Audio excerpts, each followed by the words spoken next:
ചിത്രത്തിൽ ഒരു ത്രികോണവും അതിന്റെ അന്തർവൃത്തവും വരച്ചിരിക്കുന്നു. ത്രികോണത്തിന്റെ മൂലകൾ അന്തർവൃത്തത്തിന്റെ കേന്ദ്രവുമായി യോജിപ്പിച്ചാൽ ത്രികോണത്തെ 3 ചെറിയ ത്രികോണങ്ങളായി ഭാഗിക്കാമല്ലോ. ഈ ത്രികോണങ്ങൾ ഓരോന്നിലും ഒരു വശം ആദ്യ ത്രികോണത്തിന്റെ ഒരു വശം തന്നെയാണല്ലോ. അതിൽ നിന്നുള്ള ഉയരമോ അത് അന്തർവൃത്തത്തിന്റെ ആരം തന്നെയല്ലേ. ആദ്യ ത്രികോണത്തിന്റെ വശങ്ങളുടെ നീളങ്ങൾ ABC എന്നും അന്തർവൃത്തത്തിന്റെ ആരം R എന്നും കരുതാം. എങ്കിൽ ചെറിയ ത്രികോണങ്ങളുടെ പരപ്പളവുകൾ എന്തായിരിക്കും?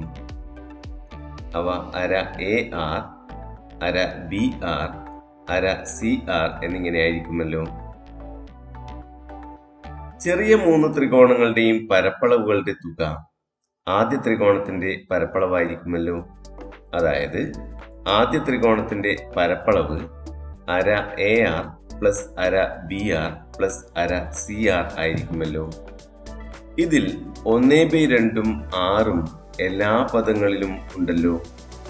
അവയെ പൊതുവായി എടുത്താൽ ഇതിനെ അര A plus B plus C ഗുണിക്കണം R എന്നെഴുതാമല്ലോ. അര A plus B plus C എന്നത് ത്രികോണത്തിന്റെ ചുറ്റളവിന്റെ പകുതിയാണല്ലോ.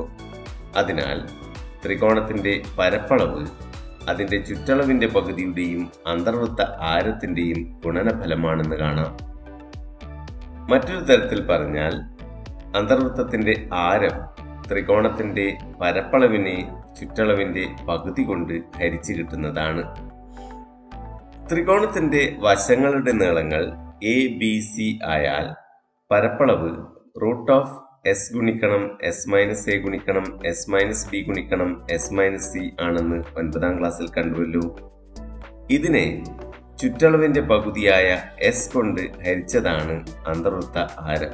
അതായത് R = √S ഗുണിക്കണം S - A ഗുണിക്കണം S - B ഗുണിക്കണം S - C ഹരിക്കണം S. S എന്നത് √S ഗുണിക്കണം S ആണല്ലോ. അപ്പോൾ ഇതിനെ R = √S ഗുണിക്കണം S - A ഗുണിക്കണം S - B ഗുണിക്കണം S - C ഹരിക്കണം S ഗുണിക്കണം S എന്നെഴുതാമല്ലോ.